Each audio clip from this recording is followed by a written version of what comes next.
How you doing? I'm Corey. We back at some studios. We got Karan behind the camera. Woo! Out here showing love. And what we're gonna do is, man, we're gonna dive into episode 1 of Kendra. We're gonna do a complete breakdown of the episode. So the goal is, hopefully by telling you how I made this show, you can learn something. So I'm just gonna ramble about and jump from subject to subject as it relates to episode 1. So let's talk about the technical part, man. Alright, technical part. As you can see, there's a bunch of noise happening, alright? Both visually and with your audio, right? Let me explain the situation. What happened is, I shot the show and I got 2 good people, man, 2 actors, Kendra and Trevor, who agreed to run some lines and make the show with me, right? So on the day of shooting, all 3 of us popped up, Trevor, Kendra, and I came up with some gear and we shot this episode. So with that said, I had to play the role of every part on set. I had to be the DP, I had to be the camera guy, I had to be the director, and so forth and so on. So with that said, I was a one-man band. Now usually you want help because you want somebody who's completely in charge of audio, somebody who's completely in charge of the lights, someone who's behind the camera and who's responsible for that, and you as a director want to be able to connect all parties and bring them to harmony and unify them. And usually as a director, man, you want to have the time to talk to your actors so that you can get the correct performance, right?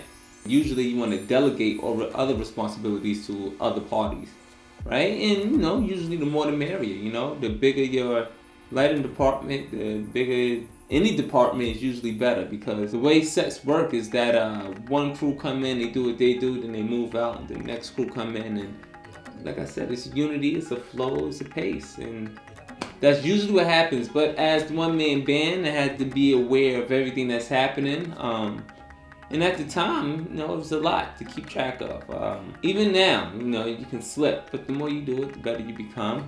Even though that isn't the ideal situation to be in, you got to do what you got to do in order for your vision to come to reality. So I shot it, all right? So when I was shooting it, you can see that visually there's noise there. There's noise there because like I said, camera settings, but it's not really the camera settings. I was aware of my ISO and I was aware of my aperture, but I didn't have enough light, and I just went for it anyway, alright? Because sometimes you gotta bulldoze things in order to get better. The lack of light contributed to how dark the image was. In post, I tried to brighten it up, and that helped contribute to the noise that you see. Also, because I didn't have a boom guy, right? The audio wasn't ideal. If you listen closely, you can hear that it's somewhat distorted, and that's because I was trying to clear up bad audio.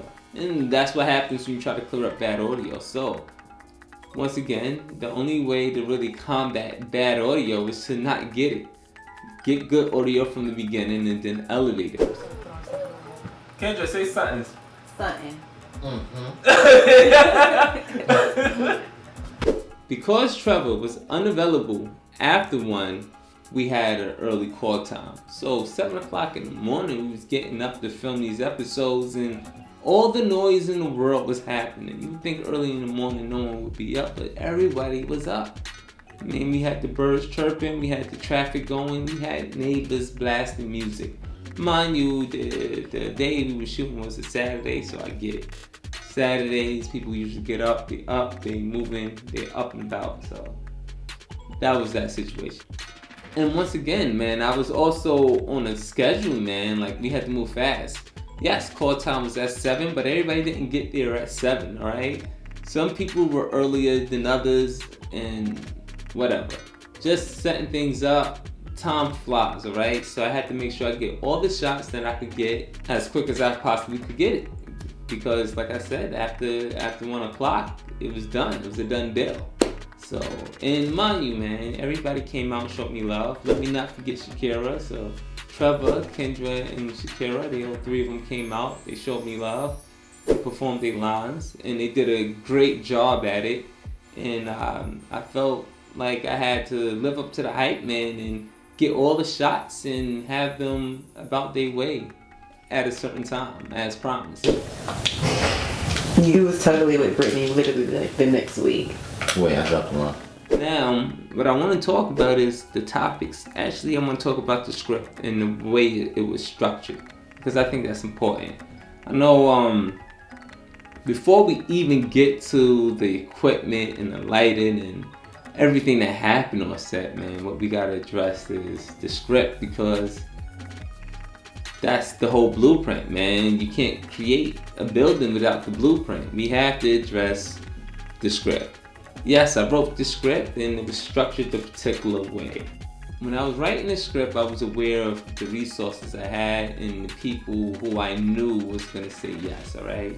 And the two people that stuck out in my mind immediately when I was writing the script was Kendra and Trevor. So I knew I had these two, and I knew that they could deliver, all right? I knew they was pretty talented, and I was like, all right, we got these two actors, and we're gonna structure a show around them. The whole concept of the show was created because I knew I had access to them, all right? It wasn't like I had this idea already. I want to start writing. So with that said, the show is structured about a girl in her love life, right?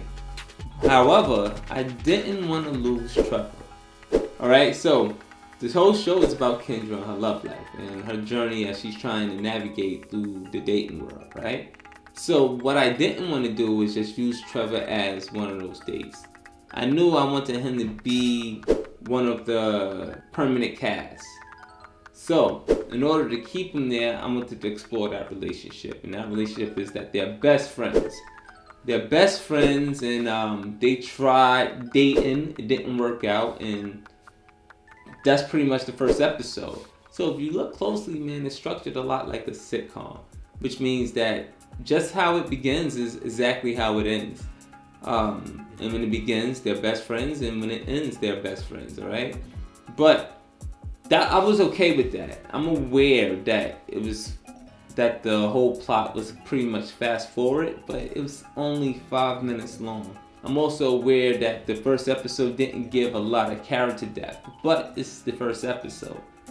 I wasn't trying to give as much depth as I was trying to introduce these characters to you. This is right. What? Like us, me and you, finally being together. It's just so right. Yeah. Right? We knew each other our whole lives. We're already roommates. I mean, it just goes together. It's like peanut butter and jelly. Yeah, exactly. Like, we should have did this a long time ago. I don't know why we haven't. We did. In the 5th grade. That does not It count. sure does. And then we did again in high school. We did date in high school. We did, and you did cheat on me with Kevin. You did not care about Sure did. So I was more concerned with introducing Kendra and Xavier, who is Kendra and Trevor, to the audience, more so than trying to create some masterpiece. Because I think the goal of the web series is for you to look at the entire web series and then see how these characters evolve from where they are to who they become. And I think that happens episode after episode. And with the first episode, man, I wanted to create an entire story because I feel like every time you watch an episode, you should be entitled to a complete story, which is a beginning, middle, and end, which is why I was structured a lot like a sitcom, alright? We start off with introducing Kendra, we slowly introduce Xavier, we explain the situation, then we have another situation pop up, and then they have to resolve that situation. And that situation pretty much takes them full circle. But at the end of the full circle, even though everything's the same, one thing do change, and that is that you are introduced to the characters. And that's where we want to be at, alright? We wanted to pull the audience in, man. We want to pull you in so that you be excited to see, or at least curious enough to see what happens in the next episode. Now that I have Kendra and Trevor, and that they're introduced to the audience, now we can start playing around with things.